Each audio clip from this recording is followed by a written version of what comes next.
The first message came at 2:14 a.m. A blocked number, no text, just a single image. Her. Naked. But not with me. I stared at it longer than I should have, not out of confusion, but because recognition landed like a hammer to the chest. Her hand curled where I'd held it countless nights. The faint scar on her hip from falling off a bike when she was 14. The mole just beneath her left breast, one I used to kiss like a secret. There was no doubt. It wasn't new. It wasn't accidental.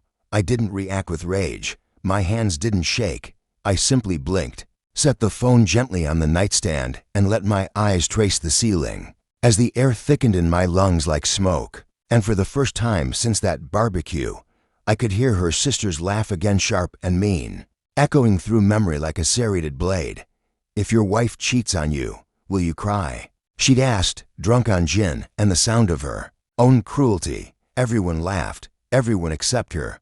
My wife didn't even twitch, just sipped from her drink and said, "He doesn't last in bed anyway," like she was tossing scraps to a pack of starving dogs. I remember raising my hot dog in a half-hearted salute. "Message received," I said, and they laughed harder. She smirked, and I moved out that night. No fight, no screaming, no note. Just vanished. Now, a year later, they've started reaching out again. The timing isn't lost on me. For once, I'm ready to answer, not because I'm bitter, not because I want her back, because I'm no longer the man they thought I was. It wasn't the image that broke me. It was everything that didn't come after. No apology, no desperate attempt at denial, no half-hearted excuse, just a hollow silence that screamed louder than anything she could have said. I changed my number, packed my life into 2 suitcases, and disappeared into a different skyline. New city, new job, new apartment, new quiet. She tried to reach me at first, through mutual friends, veiled concern disguised as casual check-ins, texts that danced between guilt and accusation. But I didn't bite. I didn't need proof. Her voice that night at the barbecue had already given me all the confirmation I'd ever need. That wasn't a joke, it was a confession, gift trapped in contempt. She wanted me to break, to scream, to crumble. Instead, I walked away while she stood surrounded by plastic chairs, half-warm beer, and a sister who smiled like she'd won something. But I'm not the kind of man who forgets. Not when betrayal simmers slow and mean in your bones. I began collecting things, not for revenge. Not yet. Just a curiosity that turned over and over in the silence of an empty room at 3 a.m. I combed through phone records from our joint account, backed up every file before I shut the door behind me. Numbers I didn't recognize, timestamps that didn't make sense, her gym sessions that ended long after the place had closed. His name was Marcus. Divorced, worked in insurance, had a taste for married women and a smug, forgettable face. They met twice a week. Sometimes more. Sometimes while I was home making dinner and humming to myself. She came home smelling like peppermint lotion.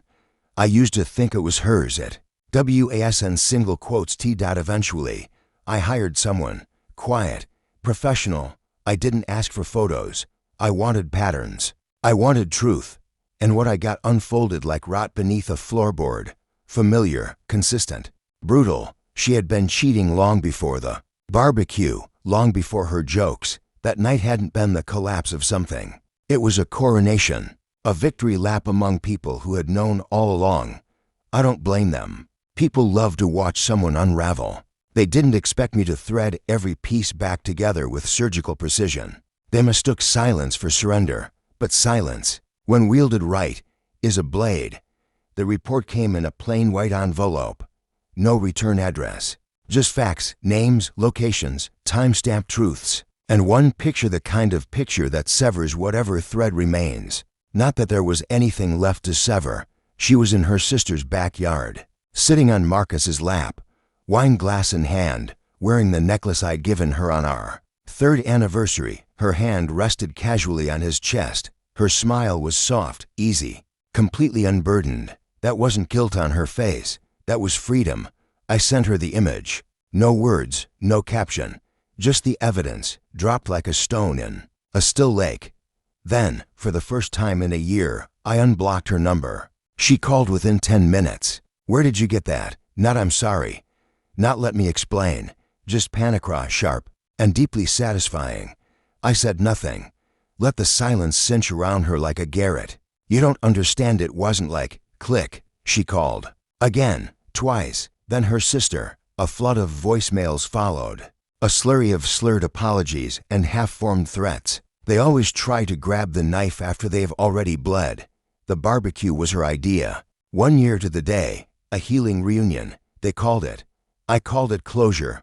I wore black. They noticed Dachi approach me first. Tired smile, eyes ringed with regret and red eyeliner. I didn't know you were coming. I handed her the same envelope I'd received. Same content. Nothing edited, nothing softened. She opened it. Watched the blood drain from her face in real time. You've been stalking me, she hissed. No. I said.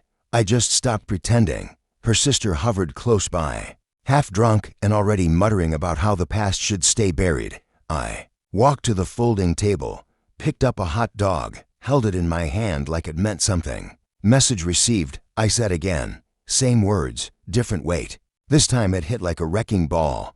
I dropped the hot dog onto the paper plate and walked away. This time, no one laughed. The road out of town felt quieter than I remembered. No music, no questions.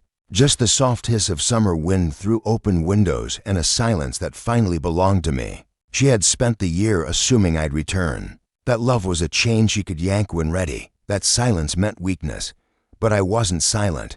I was watching, learning, becoming sharper in the shadows. I didn't leave because I was destroyed. I left because I refused to bleed for someone who smiled while cutting. Some people cry when they're betrayed.